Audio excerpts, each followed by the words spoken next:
Millions of cats and dogs are euthanized every year. They are killed only because the shelters are full and don't have the money to feed them. Data collected from a survey by the Humane Society shows that 25% of dogs are still bought from breeders. Only 47% of cats are adopted from shelters and rescues, while only 44% of dogs are adopted from shelters and rescues. There is such an overabundance of dogs and cats, and yet a significant number of people are still buying their pets from breeders and pet stores. I'm going to address some common misconceptions that people have about shelter animals that might be keeping them from adopting. Then I'll talk about the costs of adopting versus buying. And then I'll conclude by talking about the benefits of having a pet.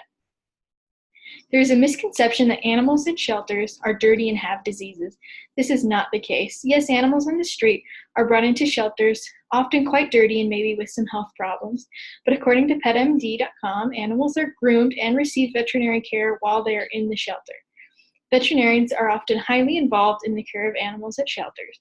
When you are thinking about adopting an animal at a shelter, those workers give you so much more information than you could have ever thought possible about that animal. They can almost accurately determine the age, breed, and so much more about the animal, even if they were not given that information from someone that dropped the animal off. They have all this information simply from the involvement of veterinarians providing care and doing behavioral assessments. Some people worry that if they adopt an animal from the shelter, they will have all of these hidden health problems that will cost a lot of money to care for. Shelter staff will tell you all about the animal's current health condition, but there is no way to know what an animal's health will be like in the future.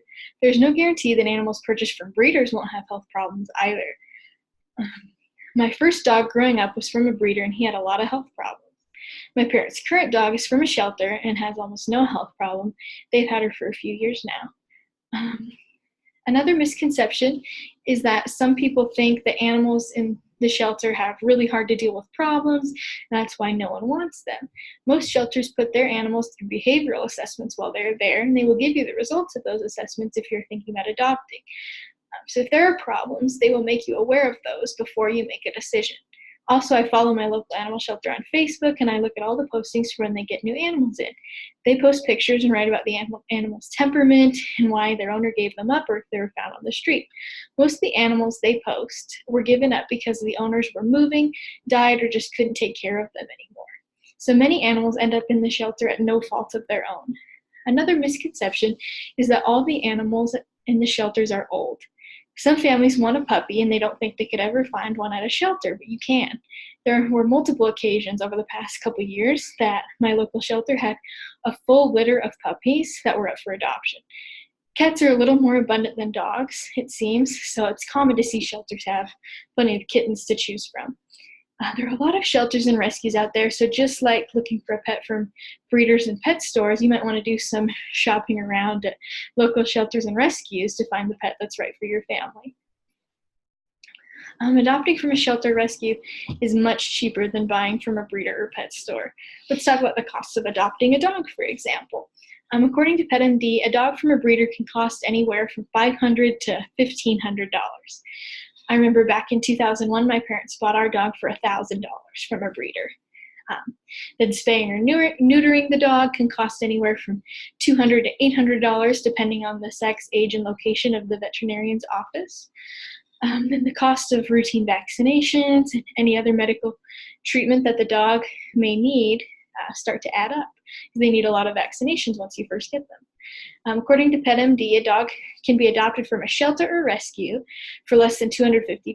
My parents paid $50 total in adoption fees a few years back for their current dog. She was 1 year old. She was up to date on all of her vaccines, spayed, potty trained, microchipped, and she's even a purebred miniature schnauzer. It can cost about $40 plus the exam fee to get your dog microchipped at a veterinarian's clinic. The American Kennel Club says that a microchip is roughly the size of a grain of rice and is inserted in the animal just like a vaccine would be. Then they say that when the microchip is scanned by a vet or shelter, it transmits the ID number.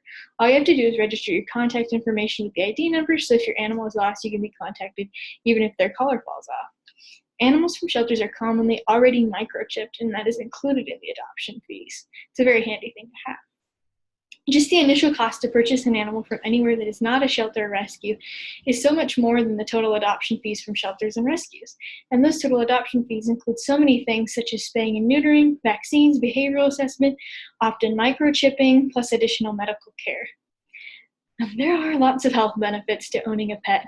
I found a few in an article on Animal Planet's website. Pediatrician James E. Gurn has found through many studies that, quote, having a pet in the home can actually lower a child's likelihood of developing related allergies by as much as 33%, end quote. It has also been shown that children with pets have stronger immune systems than those without.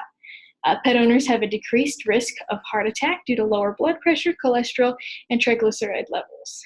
It is widely accepted that pets lower owners' stress levels. Pets provide a sense of companionship, and pet owners report more feelings of joy and happiness. In conclusion, I've talked about how shelter animals are not the old, sickly, dirty animals that people may think they are. I've also addressed the cost effectiveness of adopting instead of buying from a breeder or pet store. Then to finish off, I talked about just a few of the benefits of owning a pet. Pets can bring so much happiness to your life. There have been a couple dogs specifically that have had a huge impact on my life, and have really been there for me through some of my hardest trials. It sickens me to think of any sweet animals having to be put down simply because people haven't adopted them. If you can find a place in your home and in your heart for a new pet, then go save a life and adopt.